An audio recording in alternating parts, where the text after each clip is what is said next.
आज मैं आपको 2019 की एक ड्रामा, मिस्ट्री और फैंटेसी फिल्म दिखाऊंगा जिसका नाम सुपर मी है। स्पॉइलर आगे है, सावधान रहें और ध्यान रखें।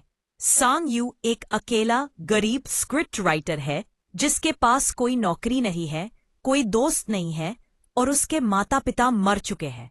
उसकी असली समस्या यह है कि वह आधे साल से सो नहीं पाया है, क्योंकि जब भी वह सोता है एक दानव उसके सपनों में आता है और उन्हें हिंसक डरावने सपनों में बदल देता है।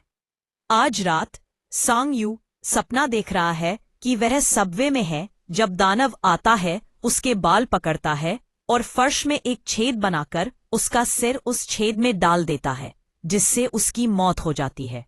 वह तुरंत जाग जाता है जैसे ही उसके सपने वाला शरीर मरता है और लिखने की कोशिश करता है। लेकिन तभी उसका मकान मालिक दरवाजे पर दस्तक देता है और कहता है कि वह खाना लेकर आया है। लेकिन सांग यू खिड़की से भाग जाता है क्योंकि उसके पास किराया देने के लिए पैसे नहीं है। जब वह सड़क पर चलता है वह उन सभी विशेषज्ञों को याद करता है जिनसे वह अपने सपनों की समस्या के लिए मिला था। मनोवैज्ञानिक, डॉक्टर, वैज्ञानिक, धार्मिक लोग और इसी तरह के अन्य लोग। सबके पास सपनों के बारे में अलग अलग सिद्धांत थे, लेकिन कुछ भी ऐसा नहीं था जो उसे सच में मदद कर सके। वह एक फूड स्टॉल पर रुकता है और बिना अंडे वाला क्रेप मांगता है, क्योंकि वह सिर्फ वही खरीद सकता है। लेकिन क्रेप वाला आदमी उसे एक अंडा फ्री में डाल देता है। वह अपना खाना इंतजार करते हुए सड़क के उस पार कैफे की ओर देखता है, जहां हुइयर, वह लड़की जिससे उसे प्यार है, काम करती है। उससे मुलाकात उसे सालों पहले हुई थी जब वह अपने दोस्तों के साथ बार में था और वह वहां अपनी बैंड के साथ गाना गा रही थी। उसकी आवाज बहुत खूबसूरत थी और तभी से सांग यू उसके बारे में सोचता रहता है। जैसे ही उसका क्रेप तैयार होता है सांग यू बैठकर उसे खाने लगता है, लेकिन तभी उसका मैनेजर सांग यू उसे डरा देता है। सांग यू उससे भागता है और अपना क्रेप गिरा देता है, लेकिन वह बहुत कमजोर है इसलिए ज्यादा दूर नहीं भाग पाता और अंत में सांग यू उसे पकड़ लेता है। सांग यू उसे एक रेस्तरां ले जाता है और उसके सामने खाना खाता है, जबकि वह सांग यू को डांटता है क्योंकि उसने कॉन्ट्रैक्ट की इज्जत नहीं की और समय पर स्क्रिप्ट नहीं दी। सांग यू समझाने की कोशिश करता है कि उसकी नींद की समस्या उसे लिखने नहीं देती, लेकिन सांग ये नहीं सुनता और उसे 10 दिनों में स्क्रिप्ट देने का आदेश देता है। बाद में जब सांग यू वापस अपने कमरे में आता है तो पाता है कि दरवाजा बंद है और उसकी सारी चीजें बाहर पड़ी हैं। मकान मालिक ने आखिरकार उसे घर से निकाल दिया है। वह एक कैफे जाता है ताकि वह वहां लिख सके, लेकिन वह बहुत भूखा है इसलिए ध्यान नहीं लगा पाता और वही सो जाता है। तभी उसके सपने में दानव आता है, उसके गले में जंजीर डालता है और उसकी सिर को टेबल पर पटकना शुरू करता है।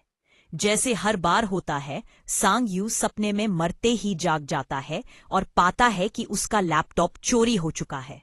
अपना काम का साधन खो देने के बाद और यह महसूस करते हुए कि अब वह सपने और हकीकत में फर्क नहीं कर पा रहा, सांग यू सांगे को संदेश भेजता है कि वह अब अपनी जान ले लेगा और अपने माता पिता से फिर मिलेगा। वह वही इमारत चुनता है जो कैफे के सामने है जहां हुइयर काम करती है और वही छत के किनारे खड़ा होकर कूदने के लिए तैयार हो जाता है। लेकिन तभी क्रेप वाला आदमी उसे फिर मुफ्त खाना देने के लिए रोक देता है। वह आदमी उसके साथ छत पर बैठकर बात करता है और उसे बताता है कि लोग मौत और सपनों को अलग अलग तरीकों से समझते हैं। फिर वह एक सरल सलाह देता है, जब सांग यू इन बुरे सपनों में हो तो उसे खुद से कहना चाहिए, मैं सपना देख रहा हूं, ताकि वह जल्दी जाग सके। सांग यू छत पर बैठकर हुइयर को देखता रहता है जब तक रात नहीं हो जाती। फिर वह अपना फोन बेच देता है ताकि खाने के लिए पैसे मिल सके। सांग यू अब और भी ज्यादा मशहूर हो चुका है। उसके लिए एक खास प्रेजेंटेशन भी तैयार की गई है जिसमें उसकी पूरी लाइफ और करियर दिखाया जाता है, लेकिन यह सब झूठ है। उसमें दावा किया जाता है कि उसने कई मशहूर फिल्में लिखी हैं, लेकिन उसने अपना नाम नहीं दिया क्योंकि वह दुनिया घूमना चाहता था। कुछ दिनों बाद एक सपने में सांग यू को कुछ अजीब महसूस होता है। उसके सामने एक साधु की मेडिटेशन करती हुई बॉडी होती है। जब वह उसकी बेल्ट उतारने की कोशिश करता है तो उसका हाथ टूटकर उड़ने लगता है, लेकिन वह हार नहीं मानता। जैसे ही उसका हाथ वापस आता है, वह फिर कोशिश करता है।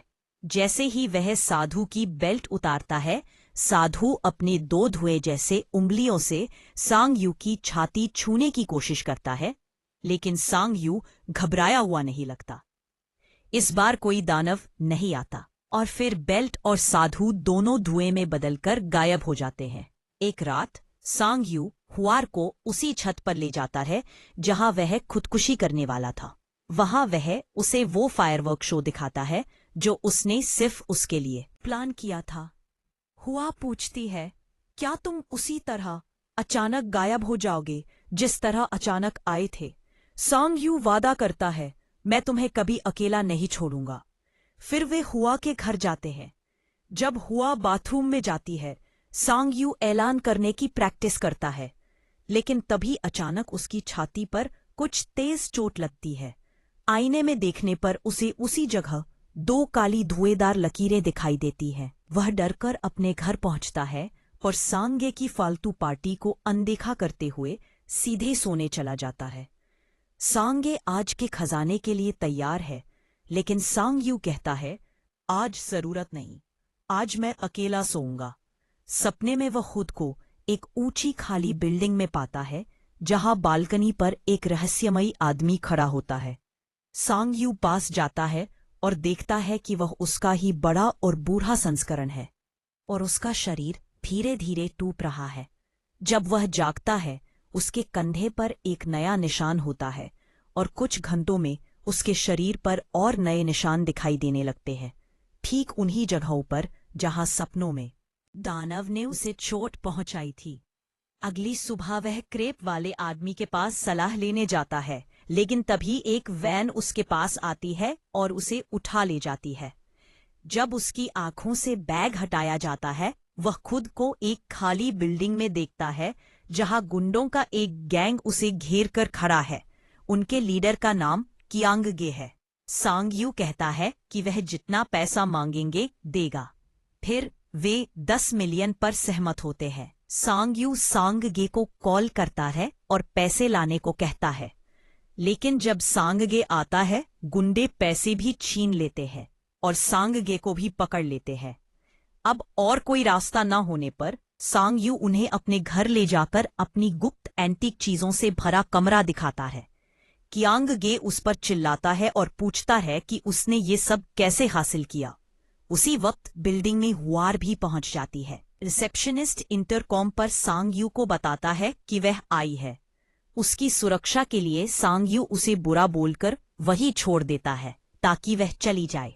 हुआर दुखी होकर वापस जाने लगती है, लेकिन रिसेप्शनिस्ट कहता है, अब दरवाजा अभी खुला है, तुम चाहो तो जा सकती हो। जैसे ही वह ऊपर पहुंचती है, एक गुंडा उसे पकड़कर उसी कमरे में ले आता है जहां सांग यू है। कियांग गे उसे चिढ़ाने लगता है और कहता है, यह आदमी हमेशा से तुमसे झूठ बोल रहा था। गैंग में से एक आदमी इस हरकत को गलत कहता है। इसके बदले में कियांग गे सोने वाली लोहे की मुट्ठी पहनता है और उसे बेरहमी से मार देता है। इसी बीच सांग गे होश में आने लगता है। हुआर डर जाती है और गुस्से में कियांग गे को लात मार देती है। तभी सांग गे एक फूलदान उठाकर उस आदमी पर हमला कर देता है जो हुआर को पकड़ रहा था। सांग यू खुद को आजाद करने के लिए गुंडे को काट लेता है और भागता है, लेकिन उसे चाकू लग जाता है। तीनों भागने की कोशिश करते हैं, लेकिन सांग यू बहुत घायल है, इसलिए वे ज्यादा दूर नहीं जा पाते। सीढ़ियों पर गुंडे उन्हें पकड़ लेते हैं और सांग यू को फिर से चाकू मारते हैं।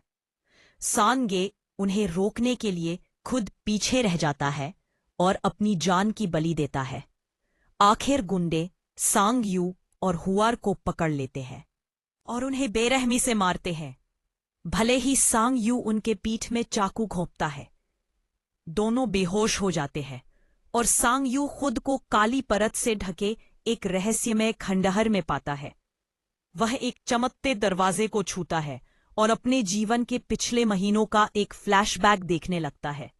सपने और असलियत दोनों मिलकर एक हो जाते हैं।